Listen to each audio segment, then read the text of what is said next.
Noche UFC. This is the weigh-in recap show, full card predictions, and the betting breakdown. Looking forward to talking about each of the matchups on this card after seeing the fighters on the scales. So make sure you guys smash that like button. If you're new to the channel, subscribe. Turn the post notifications on and make sure you share the video too. And also note, I'll be live for the entire card, 3 p.m. Eastern time, and then throughout the Canelo versus Crawford card as well. So you got a full day live stream with me. Make sure you guys tune into it tomorrow. And let's get into the first fight on the card. We got Rodrigo Sezinando versus Danil Donchenko. I'm picking Donchenko to win the Ultimate Fighter welterweight finale for this season. He has a lot of upside for me. I really like his stand-up game. I feel like his aggressive style in the close range with elbows and knees to the body, and then just power shots that he likes to throw and kind of overwhelm and wear on his opponents with, through hard pain of the shots, but also beating them up, rocking them, hurting them, and then eventually putting their lights out. Donchenko has a very finishing based style, but I do think that he has gas to go all 3 rounds. But the argument that you'd place is, does Cezinado absorb the immense damage throughout 3 hard? I think Cezinato's decent. I don't want to push a narrative where Cezinado is some complete can on the opposite side. He's not. Cezinado is pretty strong on the ground. He's a good athlete, a solid Brazilian fighter with kickboxing that I say is relatively technical. He's young at 27 in his prime with a good bounce to his style, and he's a strong athlete, seems to have potential as well, but he's dealing with somebody that just has a more well-versed Muay Thai striking game, more of the master of the 8 limbs.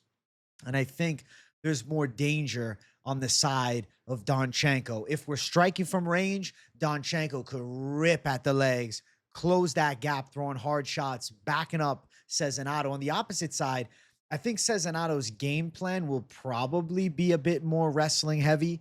I'm anticipating him to look to get this fight up against the cage, wear on Donchenko, kind of stifle the dangerous striking and pressure that he's known for.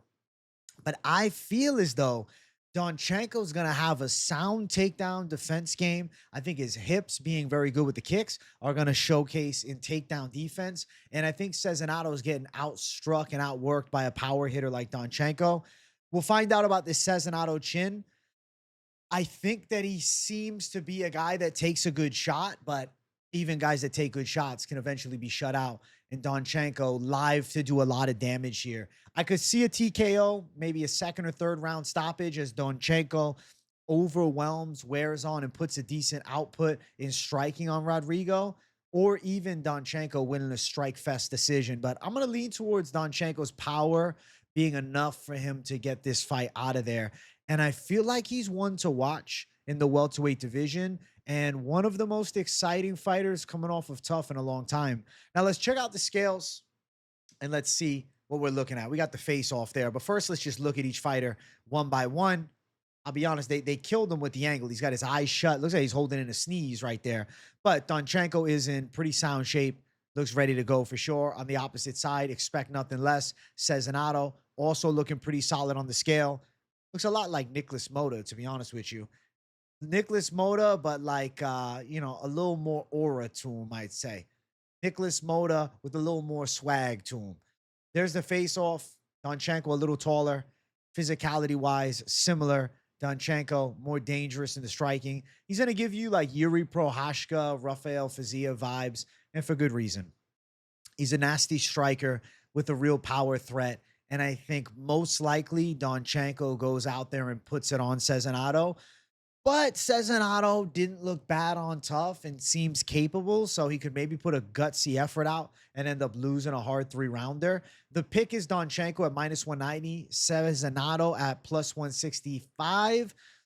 I like Donchenko to win, probably straight down the center. Over 1.5 is probable, I would say, in essence. Not that Donchenko doesn't have the stopping ability, but if you look, right, he's got 3 first-round wins as a professional, 5 in the second, and then he's even got a 4th-round sub win with 2 decisions.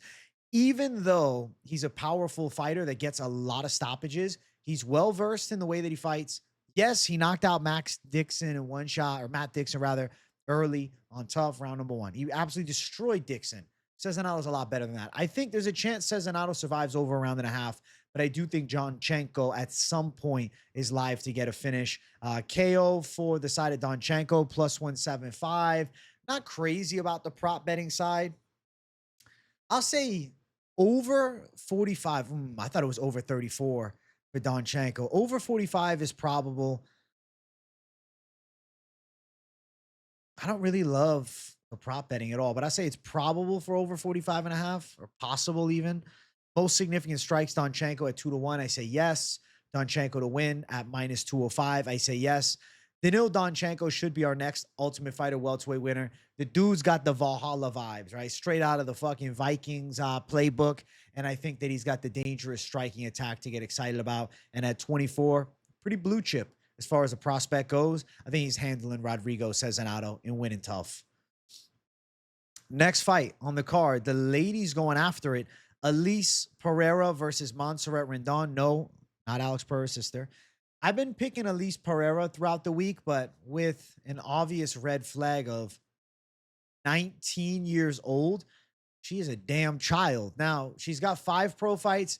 She's 5-0, doesn't have any wins over anybody good, really. On the opposite end, Montserrat Rendon, the UFC experience, 2 fights in the UFC, also fought in Invicta, and you got to give some respect. Brittany Cloudy, even though, it's a split decision win, Cloudy got a bad record, but she can fight. And then looking towards the W over Vidal. Listen, Vidal was a hot prospect coming from Brazil, and then fight most recently Zelenziakova. And Zelenziakova fucked Mullins up bad, and Rendon busted her up with punches. I've been picking Elise Pereira, but I don't know with this girl. She seems way too young to be signed to the UFC. Doesn't even seem physically mature. We'll look at the scales in a second. Her skill set seems okay. She has decent takedowns, decent grappling threat, decent stand-up. But Rendon definitely has a strength advantage. Probably is better at grappling. Striking-wise, it's easier to be slicker than Montserrat Rendon. Definitely hard to be tougher. Rendon's a tough girl, or a tough woman, I should say, at 36. It's a weird fight. You have a 19-year-old prospect versus a 36-year-old prospect. The UFC is bringing Elise Pereira in. There has to be something that they've seen to bring her in. The level of opposition has been shit. Really shit. But they have to know something. I feel like they have to. Why would they just bring a 5-0 girl from Brazil in at 19 if she didn't have big promise, right? If there wasn't crazy potential. 5'10", 71-inch reach. She's a really big woman. Let's check out the scales and see. But I will say, I don't like that she's 19. And you'll see in a moment when we look at the scale, she looks like a 19-year-old on the scale. This does look like a 19-year-old weighing in, right? She's in okay shape. She's got a bit of muscle, especially for, a 19-year-old. But Montserrat Rendon is a much more intimidating presence, giving the salute to the crowd. Looking pretty solid there on the scale. Shredded in the arms, pretty jacked. We'll look at the face-off in a second as well. This is one of those fights, man. It's we don't know anything about how good Pereira really is. What I thought is she has some more visible fat, seems to have more of a feminine build than Montserrat Rendon.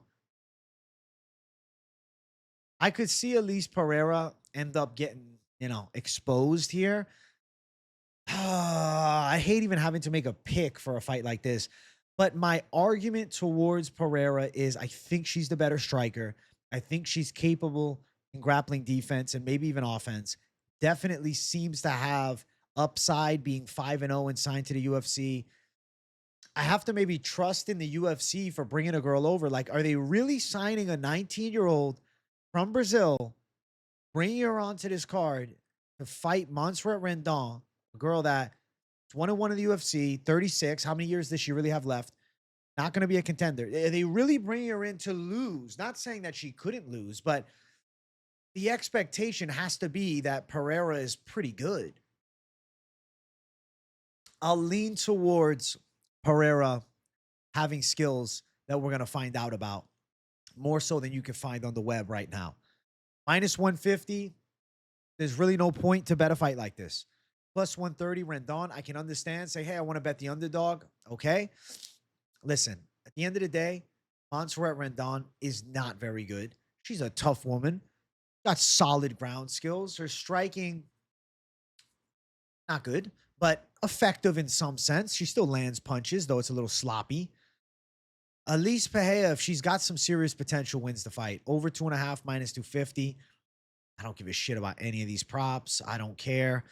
I wouldn't touch this fight. I really wouldn't even. Fuck the overs. Fuck the strikes. I would tell you, man, my mentality in a matchup like this would be stay away. Elise Pereira is 19, and I think that she should win, but she hasn't fought anybody good. On the opposite side, we know Montserrat Rendon is not that good, and she's never finished a fight as a pro. Elise Pereira, I mean, you can look at it and say, all right, she hasn't beaten anybody good, but she does have stoppages. Dude, she got flagged fights on her fucking Tapology.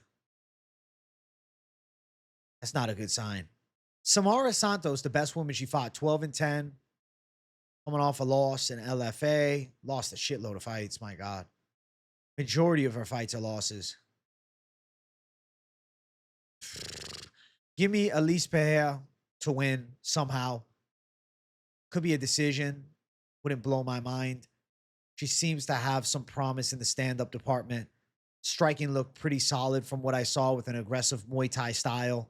Rendon, sloppier in the stand-up. Should be outstruck if Pereira has any real long-term potential. But I hate that she's 19. And I hate that she's only got 5 pro fights. I think that she's way too young to get brought into the UFC. But this women's bantamweight division is in a shit spot right now. And if they think Pereira's got something, and maybe by 23, they think she could be a contender, bring her on in. I'll go Pereira. Next fight, Alessandro Costa versus Alden Coria.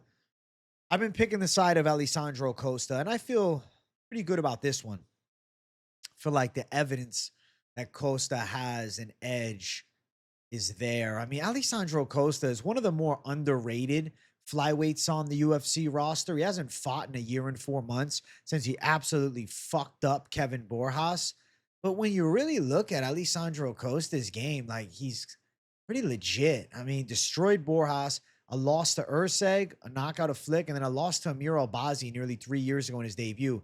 Alessandro Costa at 29 is still an up-and-comer in this flyweight division, and I don't think that he should be written off here. Of course, the bookies completely agree. He's a massive favorite, and I'm just adding into that saying that I agree with the odds in this fight. Costa, a tight power striker, good ability to close the gap with hard shots, but also from mid-range and long range. He destroys legs. He's very physically strong and overwhelms opponents with a very well-versed ground game on top of a dangerous striking game with power and speed. And even at times, he'll throw out flying knees and get a little reckless. I like his chances of landing heavy leg kicks and shots over the top on Alden Coria. I think he's got a good chance to take Alden to the ground as well and outwork him. To give some positives on the side of Alden, though, it's not like he's some scrub. He's a good prospect at 10-3. His boxing's pretty nice. Say he's got a light rhythm to his style, good bounce on the feet, mixes it up pretty well. He's actually even got some KO power too, and he's an aggressive finisher when, you know, he turns it on. As of late, he's looked very good. 3 straight wins, really 4 straight wins, 4 straight finishes with one overturned to a no contest 7 months ago. I just think you have to favor the UFC experience and the physicality and even the tenacity of Alessandro Costa. He's a bit of a workhorse, definitely a very strong guy. And I think even though he's given up some height here with the reach being identical, I think he can push a pace on Alden. And I think that he can outwork him, getting him to the ground, probably outstriking him. He was supposed to fight Edgar Shirez, Alden getting a big chance coming in on short notice. He's chasing a dream, and I respect the 27-year-old for chasing it, but he's still fighting a guy in his prime. It's not like Alessandro Costa is 36, right? Hasn't fought in a year and 4 months. Dog, he's 29. This very well may be, and I'll even push that it probably is, the best version we've ever seen of Alessandro Costa. And look what he did to Kevin Borjas, who's a good striker. Say what you want about the Sumaderji fight. Kevin Borjas is good. Yeah, he got shut out by Sumaderji's kickboxing from distance, but the way Costa ran him over was even more impressive. He bitched him. I'm thinking Costa handles business here. And there's a possibility that he's going out and finishing Alden in this matchup. Looking at Alden's most recent loss to Alberto Trujillo, Trujillo stands 5'2". So some folks I was seeing were saying, oh, well, Costa's short. I don't know if he can deal with it. Listen, Korea's last loss was to a guy 2 inches shorter than Costa. Costa's got this. And I think he's going to look pretty damn good doing it. And I still think he's a problem in this flyweight division. And I must say, I'm a fan of Alessandro Costa. There's Costa looking shredded and jacked. This is a guy looking to make waves in the flyweight division. Look at the fucking shreds on the obliques. My God, this guy's an animal. Alessandro Costa is a fucking animal, guys. Do not overlook. Do not sleep. He's still got the goods. He's a very young man at 29 years old. I think now, more than ever, coming into his prime. And we got Alden on the other side. Listen, he's a fit prospect. He looks pretty good. At the end of the day, from what I've seen, he's definitely got some striking, but I think he's taken off, or taken up a challenge that is a bit too much for a debut. Looking at the face-off between the two of them, the height difference being 5'8" to 5'4", per usual, is bullshit. It looks 5'6.5" to 5'4". There's not that much of a difference in size. And you can see Costa with that shorter build. I think he's going to have more power, and I think he's going to have more grappling strength. I see Korea's build here with the longer neck, right? Thinner shoulder to shoulder. I get more of the boxer's build, whereas Costa more of the brutalizer's build. And I favor Costa to go out there and handle business. I trust in his game, and I think he wins impressively. So Alessandro Costa, minus 400, confident pick from me, plus 300 for Korea. Too much too soon for him, but welcome to the UFC, and we'll see what he can do forthcoming. Over 2.5 is minus 110. Costa inside distance, plus 120. I mean, if you look at Alessandro Costa's resume, 5 knockouts, 6 submissions. The guy is a proven finisher with a good submission threat. It's not crazy to say Costa by sub at plus 350. The one loss Korea has by finish, submission, it's a possibility. I think we're going to see Costa probably dominate the fight here. For a domination on the side of Costa, winning by more than 3.5 points across the board, which I think is probable, minus 190. And then looking at Costa over in significant strikes, minus 115. If he's to go out and get a finish, maybe this doesn't happen. So you could end up playing with fire. Most significant strikes for Costa, minus 325. Yes. Costa most takedowns, 2-1. Most likely, yes. I think Alessandro Costa goes out and looks good. And I think submission is live as a bit of a degen call. But ultimately, Costa's money line in more of a safer long shot doesn't seem like a stretch as far as reality goes. So the pick, Costa, I think he handles. And I look forward to witnessing him go out there and kick some ass. I'm excited. Alessandro Costa, definitely a guy that I like in the flyweight division, and I think he looks good here. Next fight, Zachary Reese versus Stoltzfus Dumas. I've been picking Zach Reese throughout the week, but my confidence levels have been wary.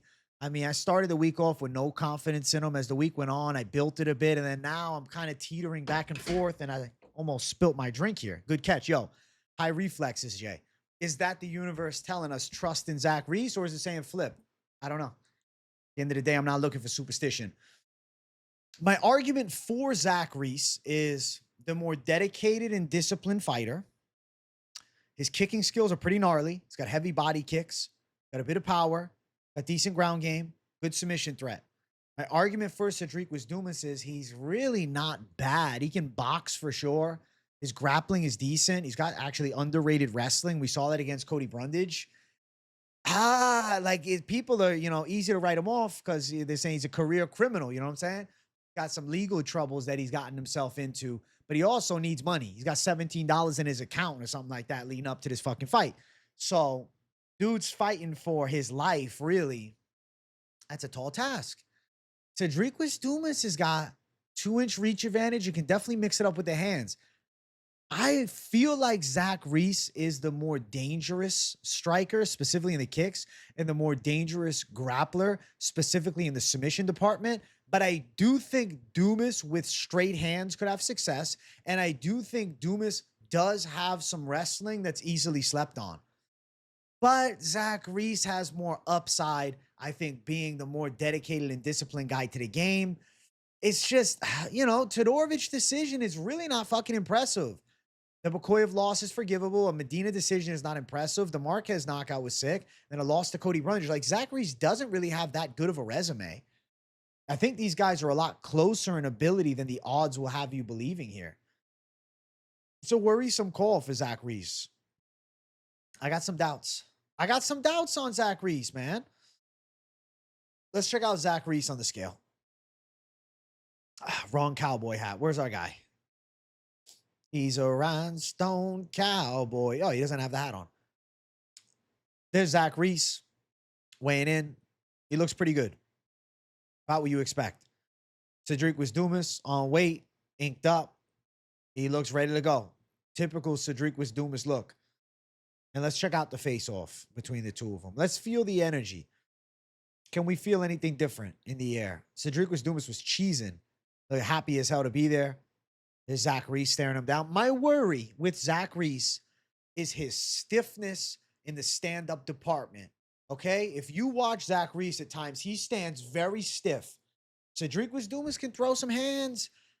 He's not the biggest puncher. I'm not pushing that narrative that Cedric Dumas is Mr. Knockout, but it's not like Dumas doesn't have some pop. I mean, he's got 4 KO wins as a pro. Inside of the UFC, he's been missed a decision, but he's got knockouts outside of it. It's one of those tricky calls, man, because I really think Zach Reese is easy to overrate. I don't think he's that good.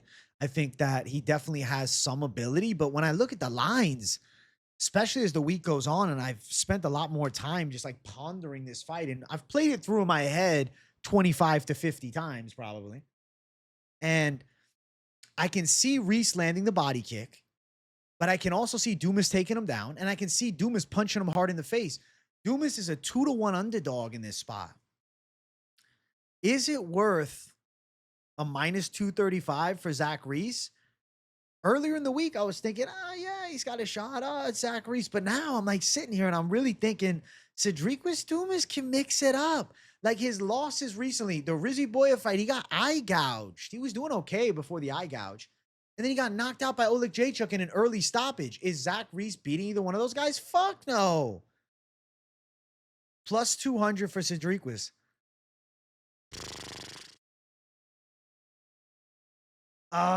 This is one fight. I was twisted on it Sunday, and come Friday, I was like, hopefully I'm just clear. And now I'm talking to you guys, and I'm fucking again, feeling my brain spinning, and I'm like seeing Dumas' side. Here's my worries with Cedric Dumas, okay? And these are true worries you have to have with him. Cedric Dumas, legal troubles, right? Undisciplined, right? How much is he working in the room? Where's his head at leading up to this fight? I don't know.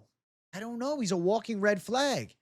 And Zach Reese on the other side has, a win he's coming off of, but he wasn't great against Todorović. I'm going to say this.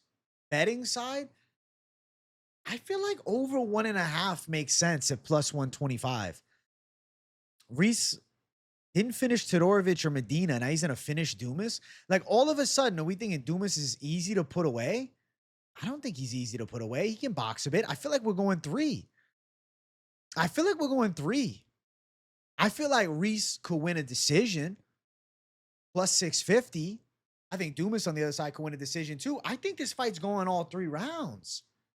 I was thinking sub, and I was like kind of feeling the sub prop. I was looking at it. I was like, yo, he could get him in something. Like, he definitely could get him in something. Josh Frem did it to him. But in the back of my mind, I'm like, that was the debut for Dumas. Everybody was cheering him on. Now they're all doubting him. Dumas over 16.5 significant strikes. Yes. He lands over 16.5 significant strikes. Dumas to make it close at plus 175. To be honest, that's kind of live. I don't want to go against my initial pick because I truly believe that, your initial pick tends to be the right call, but I want to put wary on the Reese side and say, gambling wise, I don't agree with these betting lines. How I line this fight is even. Minus 110 on both sides. It's very much a 50-50 matchup. If you are chasing value, a bet on Dumas is not a terrible idea. If you are looking for something sneaky, believing that Dumas can survive over a round and a half, and as could Reese on the opposite side at plus 125, I feel like that could be a sneaky bet to make, is the over a round and a half at plus money. So we'll see what happens between these two. I'll stick with my Reese lean because I do think he has more talent, but both guys I feel have advantages in some area. Dumas with the wrestling and the boxing. I'd say Reese with the kicking and the jiu-jitsu. Now, explosive power, I favor towards Reese as well, which could be the ultimate intangible in the fight. I'm going to pick Reese, but definitely not overzealous about it. But I'll say Reese by decision in this spot, even though earlier I was feeling sub. I'm not saying you're going to lose with a sub prop. Definitely live for the sub. I kind of love the idea of the over 1.5, though. I think Dumas is tough enough to survive. Next fight on the card, we have Jesus Aguilar versus Luis Gurule. I have been picking the side of Luis Gurule throughout the week in this matchup. And I feel like this is kind of another one that could end up being a 50-50, though the argument I think I've set forth for the Gurule side is a little more clear cut as far as, you know, what he can do. I think Gurule's striking solid. Gurule has game kickboxing. He is pretty sound fighting out of Factory X Muay Thai, picks his shots nicely, does have power in his hands, is a physical specimen, has a wrestling background. On the side of Jesus Aguilar, a little bit more of a wild man in the striking, can rip some punches out there. Boxing's okay. Not as slick as Gurule, but that doesn't mean he can't land. Wrestling-wise, Gurule is better. Physicality-wise, Gurule is stronger. The X factor in this fight is Jesus Aguilar has a knack for hitting gillies. And if Gurule was, let's say, over-aggressive, little reckless on his takedown attempts, he could get caught in a gilly. But I think Gurule's fight IQ shows here. And I'm not rating him negatively because of Ode Osborne knocking him out. That punch that Ode landed from the range that he hit him with is something that Aguilar has zero chance of landing. Ode Osborne has like a 10.5 inch or 10-inch reach advantage on Aguilar. I think he's got a 72.5, and Aguilar's got a 62.5. So Gurule goes from fighting Mr. Long Arms to Mr. T-Rex Arms. I think Gurule can win. Look at those fucking traps in that neck. Hard to gilly a guy with that type of build as well. I feel like he could definitely fight out of a tight gilly from Aguilar, though it's Aguilar's knack to find gillies. Gurule should be better. I think he can shut down Aguilar's game, and I think he is live to go out and win a decision and potentially pitch even a shutout in a more dominant display for himself. So I'm picking the side of Gurule. I feel pretty strongly that he goes out there, looks good, and should win. But, you know, Aguilar's got a nice sub threat. It's Mexican Independence Day. He's fighting in front of his people. Obviously, you know, the card's in Texas, but still, you know, it's Mexican Independence Day. There's going to be a lot of Mexican support for him. On the opposite side, Gurule, let's see how he looks. Aguilar looks solid. Where's our guy, Gurule? Where's Gurule? I thought it was almost him there. No, it's Carlos Diego Ferreira, man. We got to hunt for Gurule. MMA Junkie was not on scene, which is why I'm hunting through. There's Gurule. Gurule looked pretty solid as well. Gurule looks in shape. Gurule looks ready to go. Let's look at the face-off between the two of them. Both guys, shorter statures, you know. Both two of the shorter in height and reach in this flyweight division. I like the matchup a lot. Yeah, I think Gurule should go out and win. I think he'll look pretty good. I think the hands will show. I feel like he touches them up. I feel like Gurule could win. Should win. Aguilar could give him a dogfight. But it's not like Aguilar's that good at offensive wrestling. He has a good counterattack for the sub. I say Gurule. Minds his P's and Q's. Fights smart. Outworks Aguilar. Decision for Gurule. Gurule's minus 185. Aguilar plus 160 on the opposite front. Looking towards the side of any props that catch my eye. Not crazy about an over 2.5, though I think that if Gurule's to win, I do favor the side of decision. If you look at Gurule's resume, though he has 5 KO wins, Aguilar has a pretty solid chin. He also has these 4 decisions. I feel like, you know, he also beat Alberto Trujillo as a win over Alden Coria.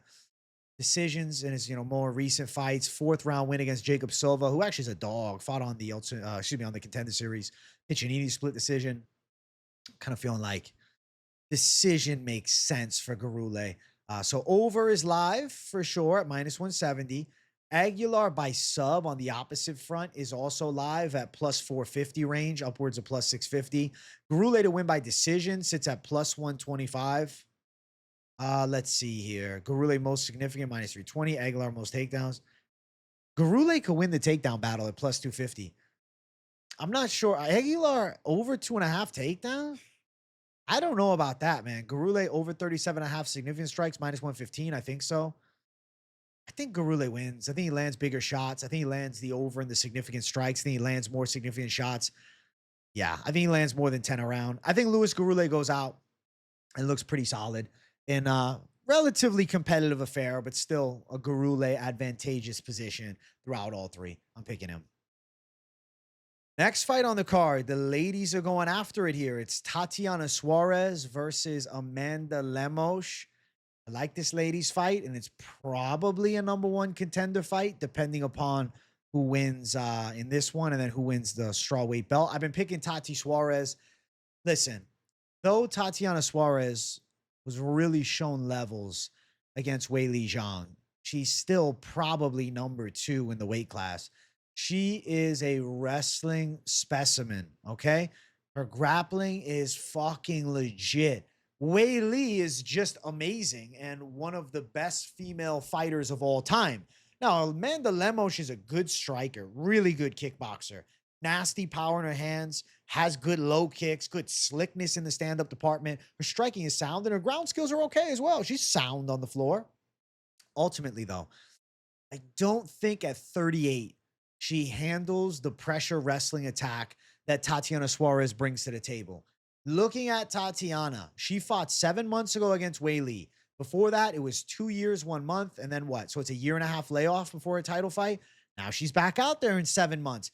Though she is coming off of an L, I view this as a net positive that it is her second fight of 2025. We have a more active version. Look at this, right? Look at this. 2 years, 6 months, 2 years, 1 month. She looked fucking amazing against Andrade. When we have an active Tatiana Suarez, I think we have a Tatiana Suarez that really puts it together nicely. Went over Carla Esparza back in 2018, long time ago. It's been inactivity and injury woes, and then ultimately it was a Weili Zhang fight. This is the matchup that Tatiana Suarez thrives in. This is the matchup she shows the world how good she is. And I think that her against Lemos is kind of the perfect fight to push her into a title match because Lemos can be taken down. He has been submitted. Andrade submitted her, standing arm triangle. Though she went the full length with the side of Weili, she also has a submission loss to Jandiroba recently. Aforementioned Jandiroba fighting for the damn title. Sub threat is there, and she beat Lucindo, is a good prospect, but not a beastly grappler like Suarez. Beat Dern, who does have nasty jiu-jitsu, but not the takedown game of Suarez. Beat Marina Rodriguez, a striker. I like the chances of the vastly superior wrestler-grappler to be able to do what wrestler-grapplers do. Take down, control, and eventually find the submission. My call is Tati Suarez to go out, win, and put herself back in the title picture, really. That's what this does. This Tatiana Suarez as well. Looks pretty decent on the scale. Active Tatiana Suarez, green flag for me. On the opposite side, we got Amanda Ellen DeGeneres Lemos. That's what she looks like here with the blonde, bling bling blonde, channeling a little inner Charles Oliveira. I think Tati Suarez subs her. I like the chances of it. Let's look at the face-off. Similar stature between the two. I'm going for the younger Suarez to handle business. Takedowns, control, and submission threat. Tatiana Suarez. Minus 465, so this is not necessarily the hottest take of the century here, but I do think Suarez wins, plus 365 for Lemos on the opposite front. And then looking towards the side of over rounds, plus 125. Under, minus 145. Excuse me. I'm thinking I'm on live stream. I'm just letting out everything. My God. I'm too comfortable with you, savages. I'm too comfortable with the chat. Looking towards decision, Suarez plus 185, submission plus 130. Suarez most takedowns, minus 2,000. Wow, she's really expected to win. Over 2.5, minus 150. It really depends upon, does she get her out of there? It could be over 2.5, but it could be less if she gets her out early. I think it's a 7.5 point spreads, dominance. I'm going to say Suarez sub, but ultimately a minus 400 tag. Yes, it's ugly, but I think it hits. I mean, I think, if you put it in some type of safer play, Tatiana Suarez should win as a chalky favorite. I'm going with her to showcase levels on the ground. Let's keep going. Next fight on the card, we have Claudio Puelles versus Joaquim Silva. I have been picking the side of Claudio Puelles. I know. Holy shit. I'm picking the zesty guard puller. I know. It's a fucking. I don't want to, but I have to here, man.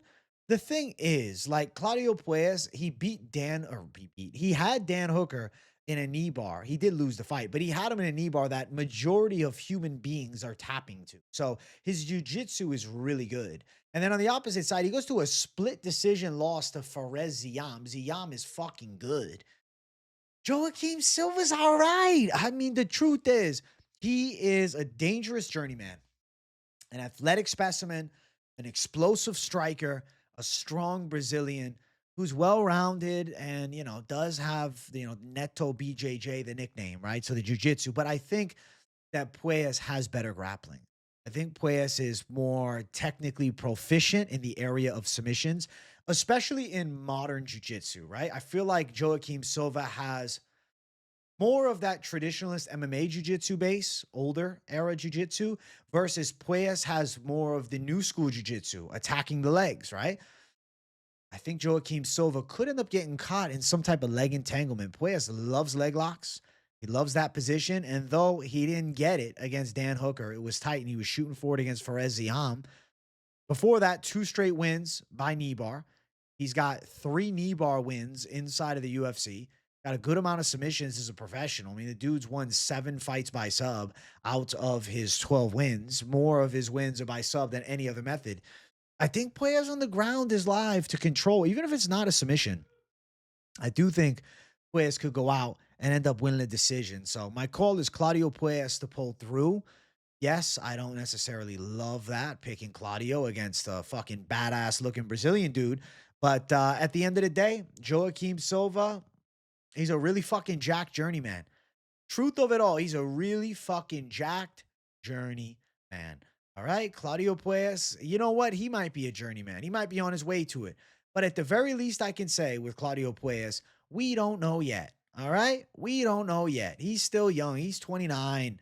He's still in his prime. And he looked fucking phenomenal on the scales. Is he taking some shit? Is he juiced up? The delts have fucking doubled in size. Interesting. I think that Claudio Puelles can showcase in this fight. He looks really good. I'm going for Puelles, guys. I believe. I have to believe. You have to believe. We have to believe. Claudio Puelles. I'm doing it. I'm picking his side. There's the face-off. Both guys in great shape. We'll see what happens. I mean, Joaquim Silva's got abs on abs on abs, but at the end of the day, Puelles looks fucking jacked and shredded up too, man. He's ready for this. We'll go towards the jiu-jitsu against a guy with the nickname Neto BJJ and probably one of the best haircuts I've seen in the fucking UFC. So respect to Joaquim Silva with the style. Looking at the odds, Puelles minus 130, Silva plus 110. I will not be betting down on a Claudio Puelles. That's just me keeping it a buck. That's not what I would really recommend. He's reliable, but I'm going to pick him to win from an analytical perspective.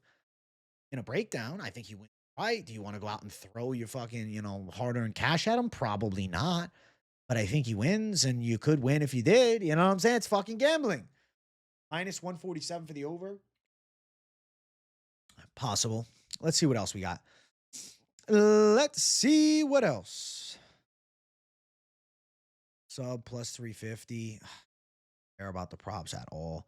I don't give a fuck about the props, man. I really don't give a fuck about the props. I don't know. I don't care. I don't care, guys. I don't give a shit. I don't give a shit about the betting side. This is a prediction side, and I want to be right on my prediction more than anything else. Minus 130, I'm going to say Puelles' ground skills carry, live for a submission or a decision. I think he can beat the 36-year-old Joaquim Silva. Note that Joaquim Silva has never been submitted as a pro, which is why, if he does get it, it's going to be a submission Silva's not ready for, like a knee bar, some type of ankle lock. But decision is probable. Puelles for the win. Next fight on the card, we have Jose Medina versus Dushko Todorović. Wow. High level featured prelim fight of the night here. Um, to be honest, they could have done Tatiana Suarez versus Lemos. Shit, they could have done Sezinando and Donchenko Ultimate Fighter finale for the feature prelim. Instead, they go Dushko Todorović, who's lost 3 straight, versus Jose Medina, who's also lost 3 straight. Wow. I'm obviously picking Dushko Todorović to win. I mean, as bad as Dushko is, he's not that bad, though. Like, Dushko still at one point had some promise. He can rip some punches. He's got some dangerous boxing. He's got decent wrestling. He's got some submission threats. There are skills with his style. Jose Medina. Jose Medina. I like Jose Medina. I think he's really tough. I think he's strong. I think he likes to fight. I think he wants to win. Do I have anything else? Really? No, he's worse than Todorović. I mean, his wrestling's okay, I guess, but Todorović should shut him down. The way Todorović loses, though, is if he just goes guns a-blazing early, doesn't stop Medina come back. This would be something out of a fucking movie for Medina, because he was signed to the UFC after a clear loss to Magomed Gadzhiesulov, who's no longer in the promotion. He lost his debut to Zach Reese by decision, but gutsy, still clearly lost. And he got knocked out violently 5 months ago against the Tabagatier. Dushko should win. He's the better technical fighter. And I think he goes out and probably wins the decision. Could he stop Medina? I feel like Medina's chin is still good. Gattier is just a problem. Gattier is just a monster. There's difference in power between a Dushko and, and a Tabagatier. The level of power difference is vast, okay? I'm going to predict that the side of Dushko Todorović pulls out a decision, able to outbox Medina, out-grapple him too, land better shots, and get the W. He really, really shouldn't be losing. I'm surprised that the UFC has kept both of these guys around. Bit of a zesty haircut, though, for the side of Jose Medina. I'm a little surprised by this. They're going for the zesty Medina look with the blonde stripe. Okay, rocking something new. Listen, I respect it. I ain't shitting on him, but I'm surprised to see the look. I don't know if it was the move, but do as you shall. There's Dushko Todorović, who looks like a fucking thumb, to be honest with you. He looks like a thumb, but it ain't a looks battle. Hey, he's a faith-based fight. Got the cross. Is Medina too? Does he have the cross on as well? No, he doesn't. Oh shit, he's in trouble. Let's look at the damn face-off. Let's look at the damn face-off. It was an intense face-off. Medina wanted all of it. He looks ready for all of it. Todorović looks like a fucking chubby dude in this, man. To be honest, bad angle for him. Come on, bro. Jose Medina is not winning. Todorović for the W. But, the fun fan side inside me is like, yo, fuck it. I want to see Todorović gas and Medina shock him in a big upset. But, he really doesn't have any rhythm to his striking. He doesn't have good combos. He doesn't have good takedowns. He doesn't really do anything good. Besides, he's really fucking tough and he likes to fight. Minus 450 for Todorović. Over 1.5, minus 225 is probable. Decision for Todorović plus 120 is expected. Todorović's resume, he does have 8 KOs, only 1 decision win. My God, is he going to, maybe a ground and pound stoppage, to be honest with you, though. Thinking about it, knocked out Michel Pereira. There's a possibility of a Dushko stoppage against a Jose Medina who just really isn't very good. What's the KO prop? Todorović KO plus 250. He'll probably land more significant strikes in the fight. Over 51.5 for it. What's just most significant strikes? It's probably a shit line. Minus 325. Todorović to dominate. Minus 110. Yes, I think he wins dominantly. Over 1.5 takedowns. Minus 165. Probable. Over 51.5 significant. Maybe. Todorović might end up winning this shit with ground and pound. We'll see what Medina's made out of. I'm definitely picking Todorović. He'll win the fight, even though, he's really not a high caliber middleweight. He's got the UFC experience edge. He's the younger guy. At one point, he had hype. I'm going with Todorović to close out the prelim. Next fight, main card opener. Santiago Luna versus Quang Lee. If you guys are watching and enjoying, make sure you guys hit that damn like button. New to the channel, make sure you subscribe too. I have been picking the side of Quang Bang Lee all week. I think he's gonna bang, but it's not the most reliable guy of all time. The thing is, I like Quang Lee though. I like Quang Lee. I'm a fan. You know, it's like certain random ass fighters you just like. You guys know if you follow the channel, Quang Gang gave Chris Gutierrez a decent fight, lost to Long Shao, and then fucked up Gaston Balance. He's my underdog lock. Like, I like Quang. I just think if Luna's really got some goods, his athleticism could carry. I just don't know with Santiago Luna. It's like a completely unproven guy. Dude, I love the Contender Series because, like, we get to see them first.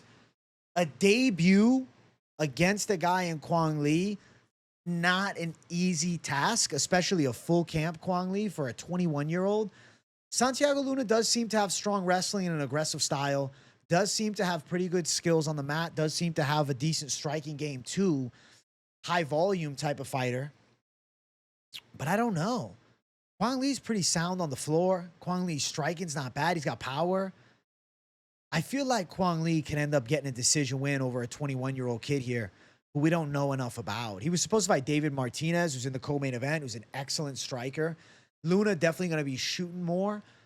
But I don't know about Luna. You know, I'm going to pick Quang Lee because what am I basing a pick on Santiago Luna? Oh, well, he beat this guy who was 4-6 and he fucked him up. Okay. He beat Magomed Bayov. Yo, he beat a guy with a V at the end of his name. Okay, but that dude had lost like a 6-9 guy a couple fights before.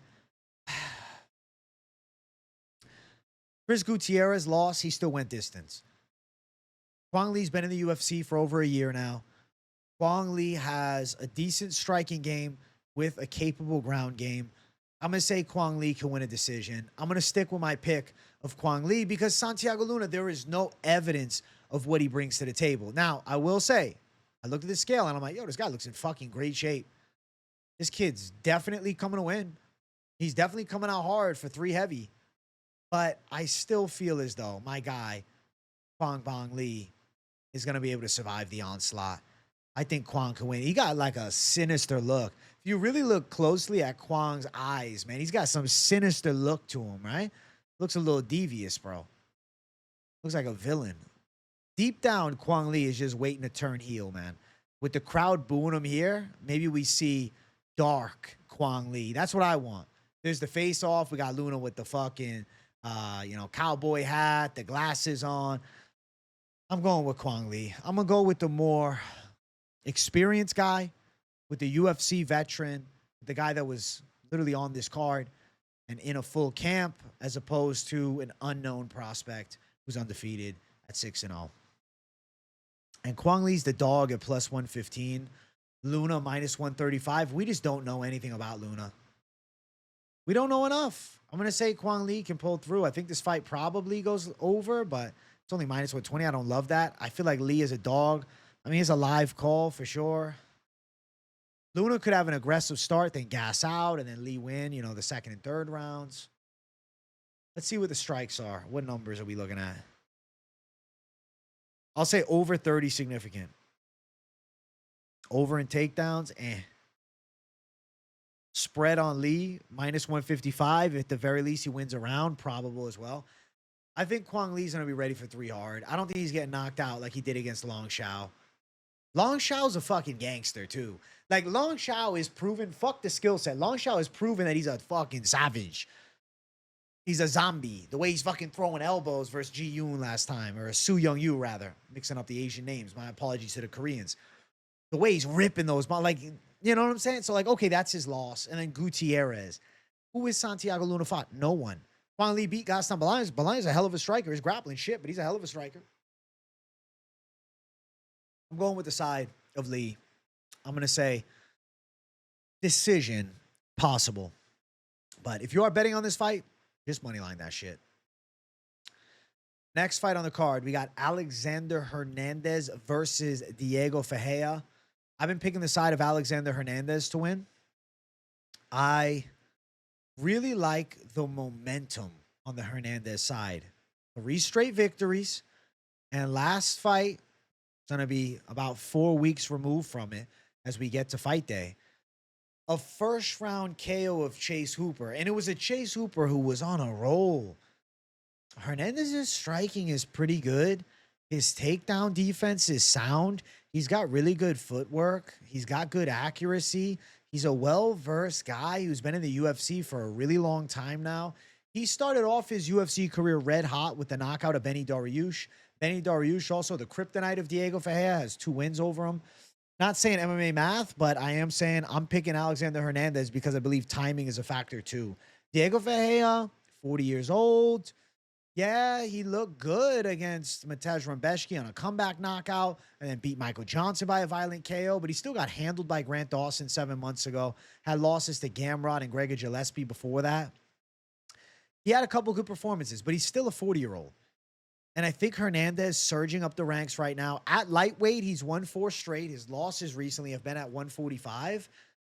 If Hernandez can avoid the grappling, I really think he outstrikes Diego Ferreira, and I could potentially see him dropping Diego Ferreira.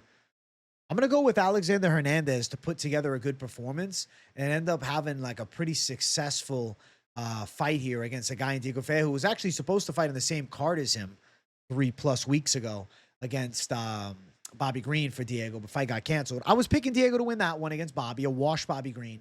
But now he's fighting a momentum all in his favor. Hernandez, who seems to have confidence at an all-time high and fighting to his best ability. I got to favor Alexander Hernandez to look pretty good here, and I'm going to pick him. I think he looks nice. I think this is a spot he's ready for. Alexander Hernandez to showcase, and he's a slight underdog too. Let's look at the scales between the two of them. Let's see what we're looking at. The scales. Where's our guy? Where's our guy? Who comes up first will be, I guess, whoever we bring up first is our guy first. But really, it's destiny. Hernandez, shredded, jacked, in amazing shape, and riding crazy momentum right now. Opposite side, Diego Ferreira. Listen, at 40, he looks pretty good. In shape, tatted up. You got to wonder when you hit that 40 mark, when is he going to fall off? He hasn't won a fight at 40 yet. Hernandez coming off the big victory a little less than a month ago. Hernandez striking is fast. His grappling defense is good. Seems to be in better physical condition than Diego Ferreira. I'm going with Hernandez, and I think Hernandez is going to put on a pretty good win. Like, I really think he's going to showcase. I think he's put it together, and I've been a guy that sleeps on Hernandez, and I've been wrong. 40-year-old Diego Ferreira, I don't like it. -102, even +100 for the underdog, Alexander Hernandez. Diego Ferreira around the -118 range. Personally, what I like for this fight here would be just a money line on Hernandez. I do think Hernandez by decision makes maybe the most sense at +250, but a KO is not crazy at +265, which is why it's not a crazy line. Most significant strikes, -115. Let's see. Over 53.5, -115. Depends on if the fight goes longer. Spread on Hernandez to make it a competitive fight, -195. I say yes. But I think Hernandez could get a stoppage even. I'm picking Alexander Hernandez as an underdog to beat Diego Ferreira. I'm going with the momentum in his favor. I'm saying he's ready to rock here. Fought a little less than a month ago. Got the biggest win in a long time for himself. He's been looking better each and every fight. And I think that he goes out there and beats an aging Diego Ferreira in this fight here. So Hernandez for the W is going to be my prediction. And I need a drink before this next fight. Kelvin Fatboy Gastelum versus Dustin Stoltzfus. Kelvin Gastelum has been my pick all week. Of course, he looked fat on the scale, completely out of shape, weighing in at 191 pounds. This is a former welterweight missing weight at middleweight by 5 pounds, okay? The only other weight miss nearly this bad was when Rumble Johnson missed weight in his lead up to the fight against Vitor Belfort, and he came in, I believe, 193 or 198, and he was a former welterweight. Okay. Regardless, I must say, rest in peace, first thing. The Rumble, the great and powerful Rumble, was a badass light heavyweight. Kelvin Gastelum, what is he doing? Where is his head at? I don't know. Is he checked out of this fighting shit? Like, that's what I'm hearing. I hear inklings of it and I see it on the scale. Oh, but then he fights Joe Pyfer and like he doesn't lay down. Like if he was really fully checked out, wouldn't he just quit against Joe Pyfer after getting dropped? He still wants to win. He still wants to win. That's the thing about Gastelum. He'll show up way overweight, but he still wants to win. He's willing to give up 35% of his purse. He's like, fuck it, I don't care. I like to eat. He would rather not diet, eat like shit, than actually go out there and get his full fucking purse. So those extra calories are worth 35% of what he's to make here in the lead up. I'm going to predict if goes over 2.5. I'm going to stick with Gastelum, but I don't like it because where are his motivations? Like if you really think about who winning this does more for their career, Dustin Stoltzfus with the win, he's like, holy shit, I beat Kelvin Gastelum. I beat a guy in the UFC Hall of Fame. I beat a guy that gave Israel Adesanya a fucking war. I beat a guy who defeated Jacare Souza.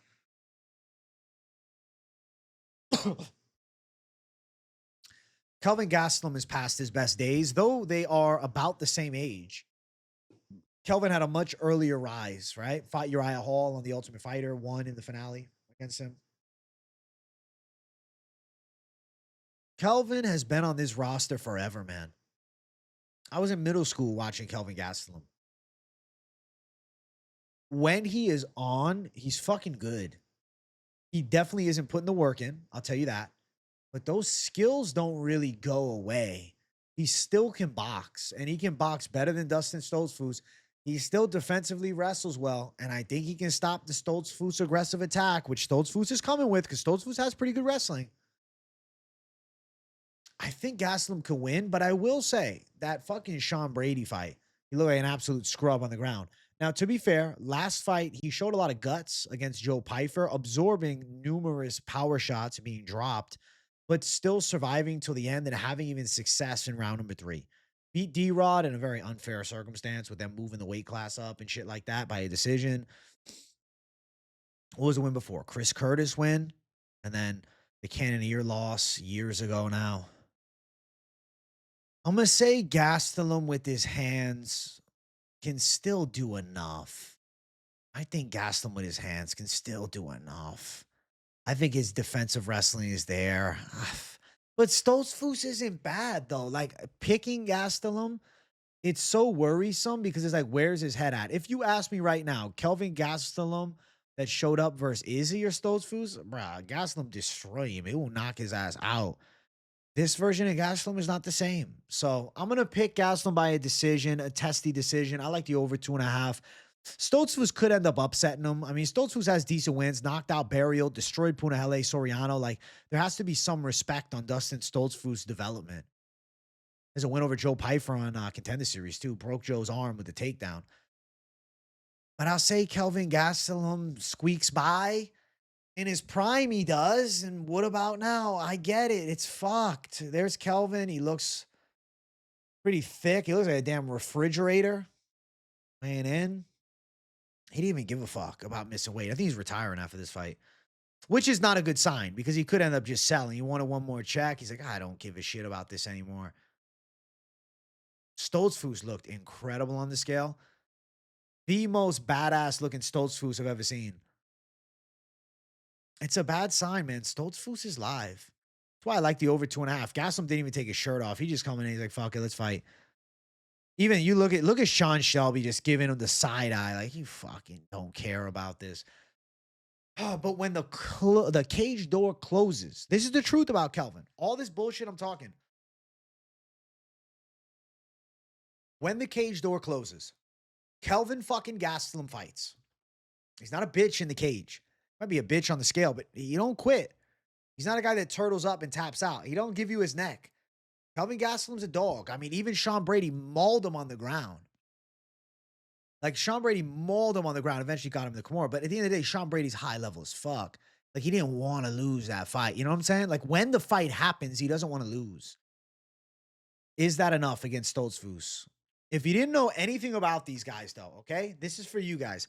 Imagine you didn't know anything about these guys, and you just saw them facing off. You'd be like, oh, the guy in the shirt's supposed to lose, right? He's just a journeyman.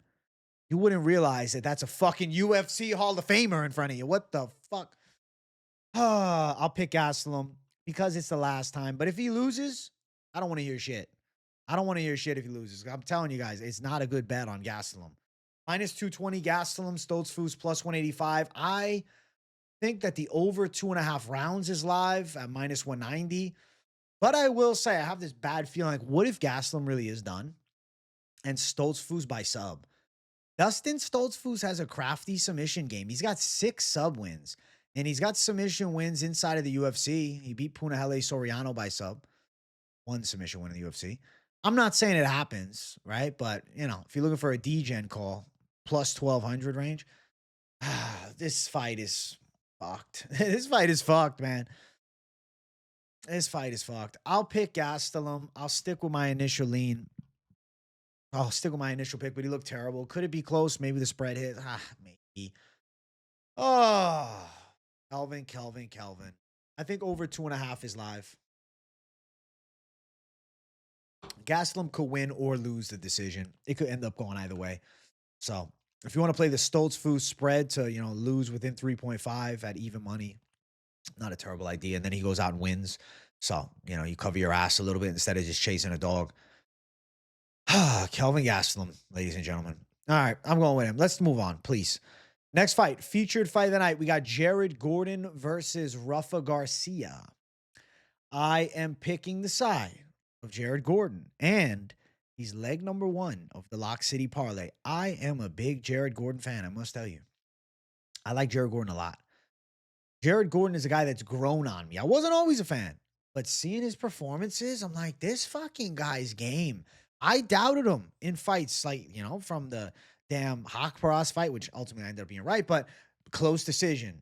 Yago Moises, right? Like, Jared Gordon's got some hands on him, man. It's come together. Jared Gordon's got good timing with his punches. He's got good multi-shot boxing combinations. He's slick on the feet. He's got a strong defensive wrestling game for the most part, and he does have pretty good physical strength, good clinch work. Say he's one of those guys that's like good everywhere, but excels most with good punching. On the opposite side, Rafa Garcia, he's got some strong hands. I mean, he doesn't have big pop, but he got some, you know, shots he's ripping out there. He's been a decision winner, to be fair. Decent straight punches, kind of basic, but, you know, comes forward. A little bit of wrestling, but not elite. Obviously, Grant Dawson showed that. Lost to Drakkar Close, lost to Chris Grutzmacher. He's been outstruck before.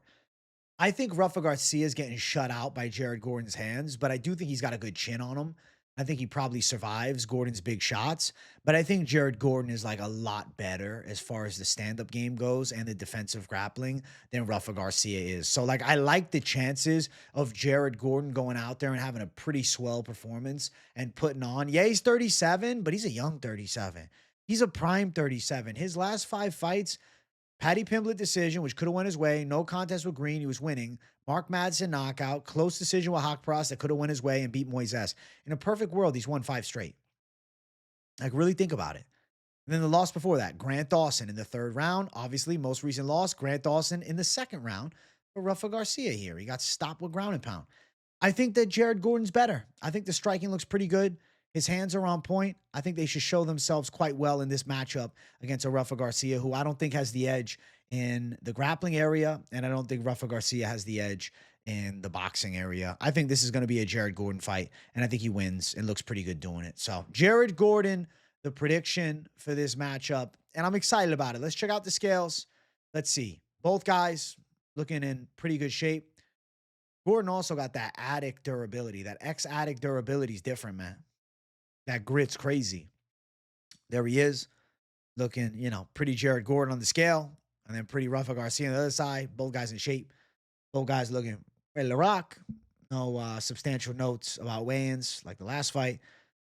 Then, you know, pretty intense face-off between the two, staring into each other's souls.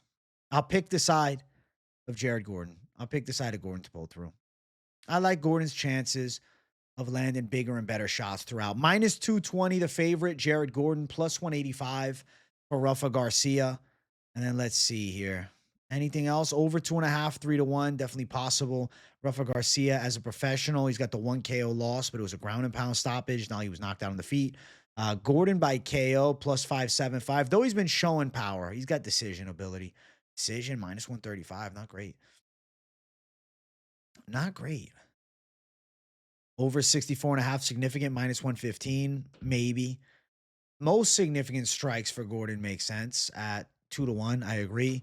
Jared Gordon to win money line. I agree. I'm picking Jared Gordon. I definitely think that he's more fluid with his hands. I think he's the better boxer between the two, lands cleaner shots. I don't know, man. Garcia, the best way I can describe it is like lines, straight back, forth, straight side, side. Gordon a little better with angle cutting and more variety in his strike attack. I think Gordon boxes up Rafa Garcia and gets a win here. So Gordon, confident pick for me. Let's get to the co-main event of the evening. It's Rob Font versus David Martinez. I had a weird feeling about this one. Now, the lines have gotten a lot closer, but I picked David Martinez on Sunday, and I'm still sticking with that pick here, and I get it. He hasn't beaten anybody. He knocked out Simón Oliveira, but it's Simón, but still impressive. David Martinez has a karate striking background, very good kickboxing, dangerous kicks to all levels, good aggressiveness, good ability to close the gap and throw hard. David Martinez at 27 is a really good striking prospect. He's talented as fuck. And he's meeting Rob Font, who is showing clear signs of slowing down. 6 months ago, got a razor-thin decision against Gene Matsumoto. Rob Font was my lock that card. He came through. But I will be one to admit, if not for the fake glove touch into the punch, the decision's probably going the other way. Now, Gene Matsumoto's real good. You just beat Miles Johns. And, I'm not shitting on Gene Matsumoto. But there's a difference, man. David Martinez with the karate versus Matsumoto with the Muay Thai. There is better punching ability with Martinez and more fluidness to the striking than the traditionalist tight Muay Thai stance that we see from the side of Gene Matsumoto. I think that David Martinez is pretty sharp. I think that he's primed. He's a doctor by day, fighter by night, which is fucking insane. Good high kicks, good low kicks, good body kicks. I feel like David Martinez can touch up Rob Font and outpoint him in this one, man. Rob Font's jab has not really looked like it once had in a while. Like, okay, Kyler Phillips one was fine. G Matsumoto fight in red flaggish, right? And then fight before that, Figueiredo, Savages, right? Decision against Giannis. He looked great. The thing is, sometimes the downfall for guys happens fast.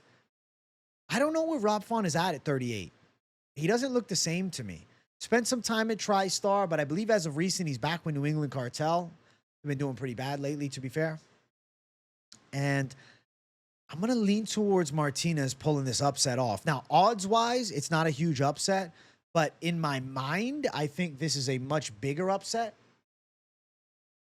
Because Martinez goes from 1-0 in the UFC to breaking into the top 15. I think it's a little too much too soon as far as what comes next, to be real. But as far as what comes now, I think Rob Font within those rankings is one of the more beatable guys in the top 15 of the bantamweight division. Like, I think of guys like Vinicius Oliveira, and I'm like, oh, that doesn't go good. Tagir Ulanbekov. What the fuck am I saying? Tagir Ulanbekov. Thinking of Saeed, who just beat Vinicius, or Vinicius just beat. My God, full brain fart for me. But what I'm saying is, I think about the top 15, and I'm like, Rob Font is kind of the guy to check off, but then it's killers throughout. Marcus McGee, There's some really good fighters in the top 15. Montel Jackson even could be a hard matchup. But right now, I like David Martinez's well-versed kickboxing game. And I think it's enough, man. He was preparing for a fight against Quang Lee. Now they switch it to Rob Font. Rob Font was preparing for a fight against Raul Rosas.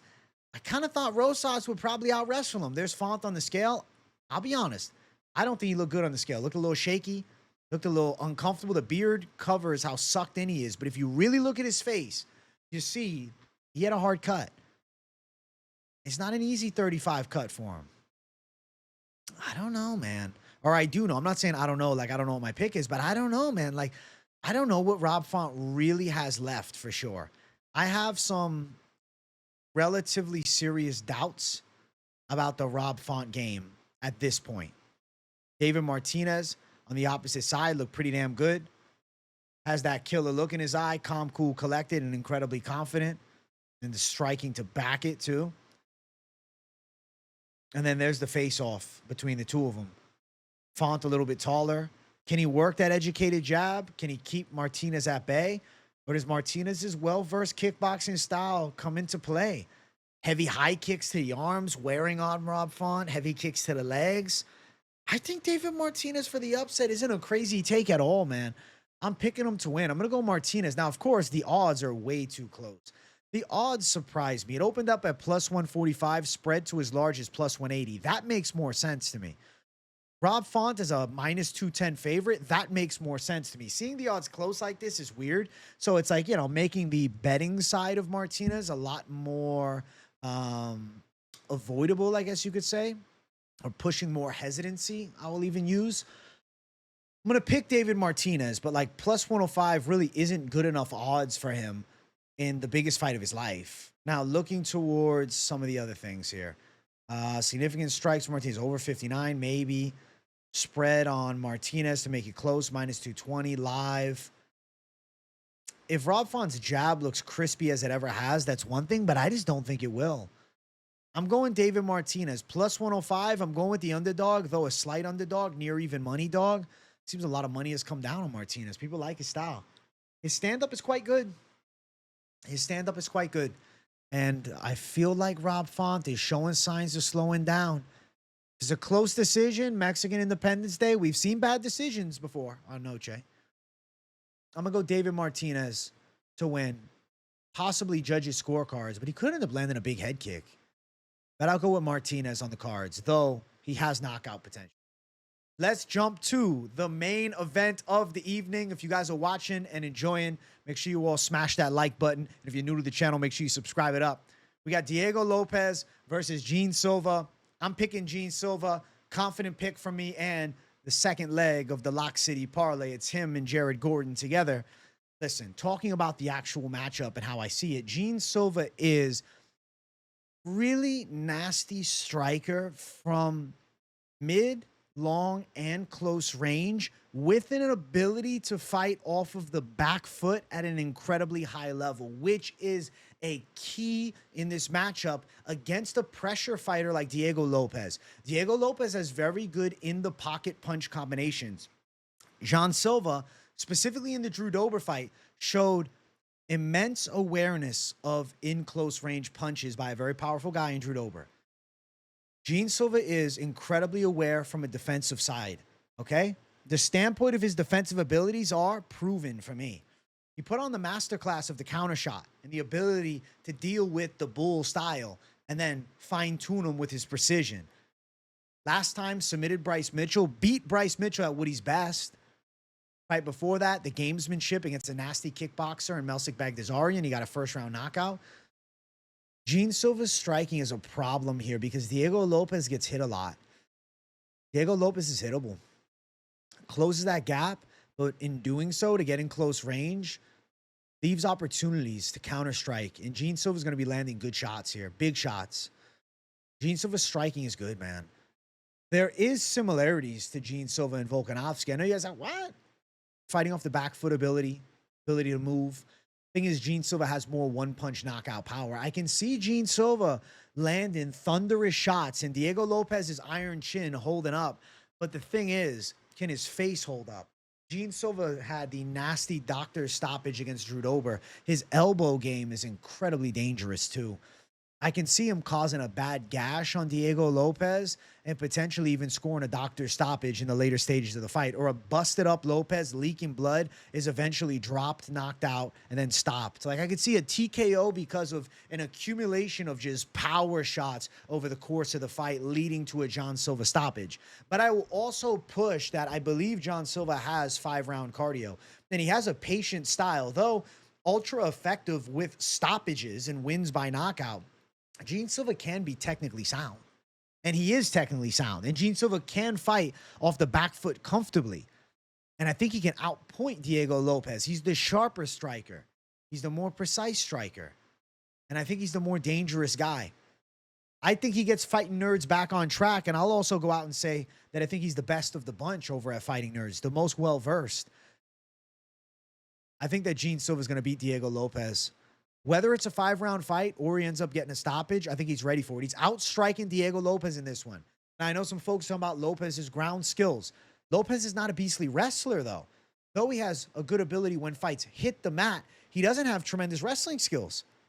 I think he's going to be hard-pressed in getting Gene Silva down. And he's going to eat a lot of shots as he tries to take him down, if he tries to take him down. Gene Silva's nasty, man. Diego Lopes likes to strike, and Gene Silva's a better striker. Gene Silva wins this fight, and I think he's then probably the #1 contender. Of course, Lerone Murphy, Volkanovski, a possibility. I'd say he'd be next, but there's a chance with an impressive win here. He could jump the line for sure, especially with Murphy's win. Though the win streak's impressive, the win against Pico doesn't outweigh an impressive win against impressive win against Diego Lopes if Gene Silva beats him, especially in a more impressive manner than champion Volkanovski did. My pick is Gene Silva. Diego Lopes, also when he sweats, he has that tick of touching at the throat. I could see Gene Silva finding moments to counter that. The guy has crisp precision, man. And I think that Gene Silva's a problem as far as this featherweight division goes.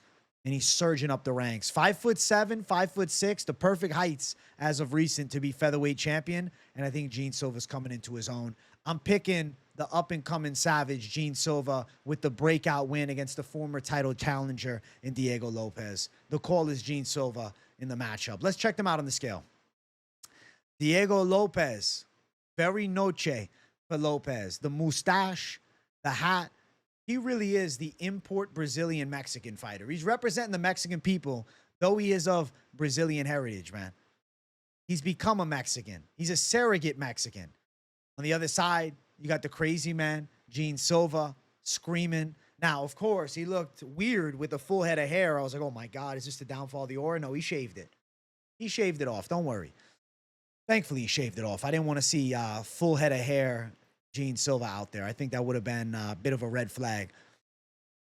I feel like he's handling Diego, guys. I think it's Gene Silva's time. I'm believing in him. The fighting nerds are now due for a W after 2 straight losses last week. There's the intense face-off, and these two did not look away from each other even throughout the interview. They spent minutes just staring into each other's soul across the damn stage. I'm going with Gene Silva. I'm going with the master of precision for another masterclass. I think he could beat Diego Lopes in a hell of a fight, too. My God, I love this fight. I love this fight. Minus 250 for Gene Silva, plus 210 for the side of Diego Lopes. Looking towards anything else. Does it go over a round and a half at minus 210? I lean yes. Though Silva has immense power, Lopes is very, very durable. And I believe he can absorb some big shots. Though I think he's live to be stopped in the later stages of the fight. I don't know about early here. Silva by KO is sitting at minus 105. Silva by decision plus 350. Decision is probable. Later stage doctor stoppage really wouldn't blow my mind. Silva, most significant strikes in the fight are over 61.5 is minus 115. If it goes into the later stages, I say yes. Silva, most significant strikes, minus 180. I say yes. Spread on Silva is minus 155. If he's to dominate, I do think he can win by more than 5.5 points. I think that's very live. 49, 46, whenever. Yeah. I mean, it's live 49, 46. Is of course, Diego can push a pace and win some rounds. And, you know, if Gene Silva doesn't showcase the cardio, so maybe the spread is not the greatest value ever. But I believe in Gene Silva, guys. I'm going to pick him to go out and win. I think he can outwork Diego Lopes. I think he can outpoint Diego Lopes, and I think he outfights him. And I think Gene Silva is doing some immense damage. Now, he's a minus 250 favorite now. It's gotten a little wider. Obviously, 2-leg parlay with him and Jared Gordon is what the Lock City parlay is. I think it's very live to come through. I think there's a stoppage possibility. Looking towards, you know, later stage rounds. Do we have multiple rounds we can pick? Stoppage round 3 or 4 for Silva, plus 385. Round 5 or decision, plus 275. Interesting. Could see a stoppage 3 or 4, but it could also be 5. I don't love that. Most significant strikes for Silva at minus 180 I like. I do think he lands the most significant strikes. I think that's a good call. Gene Silva to win the fight and to land the most significant strikes. And I'm thinking a later stage TKO very live. Though TKO or decision is officially the prediction here. Because I think they could end up going 5 hard. It depends upon if Diego Lopes can survive with so much immense damage to his face. Even if he's sliced up, does the doctor step in and call it? Mexican Independence Day, Diego Lopes representing the Mexican people. Maybe they just let it keep going. And we got to fight that. Even if it's a bloodbath galore, it just keeps on going on. Which, you know, we prefer as Savage fans. But the pick is Gene Silva. Those are my predictions for Noche UFC, but that ain't it for me, okay? I want to talk about my parlays and what we have. So Lock City parlay, I got it at plus 106 here. Silva Gordon, of course, range from plus 106, plus 107. And you could even find it now probably in the minus territory, but still worth it. I think it hits. Now, as far as my other confident calls, I really wanted to say Reese is a worry in that DGen parlay, so you could remove Reese from the bottom and still get a good play, I believe, in the plus 1,000s with Silva, Gordon, Costa, Suarez, Hernandez, Donchenko, Todorović, and the Gastelum Stoltzfus over. Thank God I wasn't one of those Gastelum confident callers, seeing how fat he looked on the scale. Now, the Savage parlay with Silva, Gordon, Costa, Suarez, Hernandez, and Gastelum Stoltzfus over 2.5. I feel like that shit still looks pretty good. I think so. Silva, Gordon, Costa, Suarez, and Hernandez to pay the rent. It's a 5-leg Savage call. But I think it makes a lot of sense. I think it's got a damn good chance of coming through. Now, is there anything on the fly that I feel is worthy of a creation from me? I don't know, man. I don't know. Out of curiosity for myself, I'm curious about a little DGen parlay. Though I don't know. I think Alessandro Costa could win a decision, but if he was to lock up a sub, it's plus 360. I do think that's a possible outcome.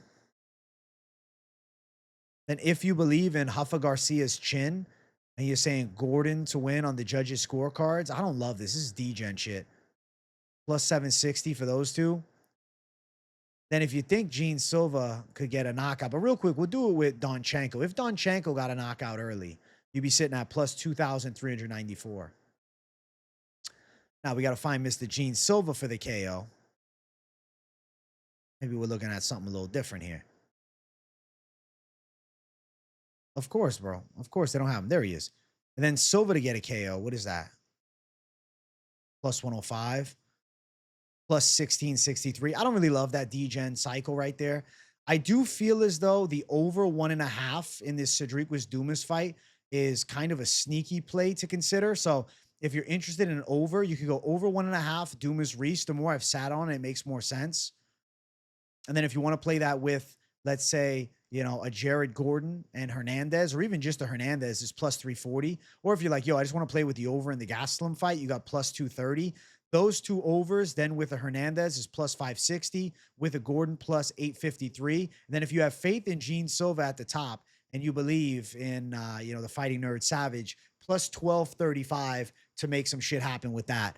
Now, a little alternate action on the safer side that I think is probable to come through. Alessandro Costa as a fat favorite with the side of Tatiana Suarez. Together, it's around the minus 177 range. And if you did add in another confident call, let's say you added in Jared Gordon plus 126 or the over in the Gastelum fight plus 135. But then again, I get to worry with Gastelum. If you just went chalky, Todorović, Suarez, Costa, minus 105 for those three to hit. That's actually not crazy. With Gordon, with Silva, plus 296. That shit, though. The odds ain't worth the fucking squeeze of that. Donchenko, you want to parlay him up? Donchenko and Alessandro Costa is a little sneaky alternate at minus 113. Then with Hernandez, if you believe in him, you got plus 277. But again, now you're chasing a bit more. The two legs are better. Then when you get into the longer shot territory, you go in Savage DGen mode. So bet it accordingly. At the end of the day, do your research, see where it lines up with mine, and we'll see where everything links up at come fight day. All right?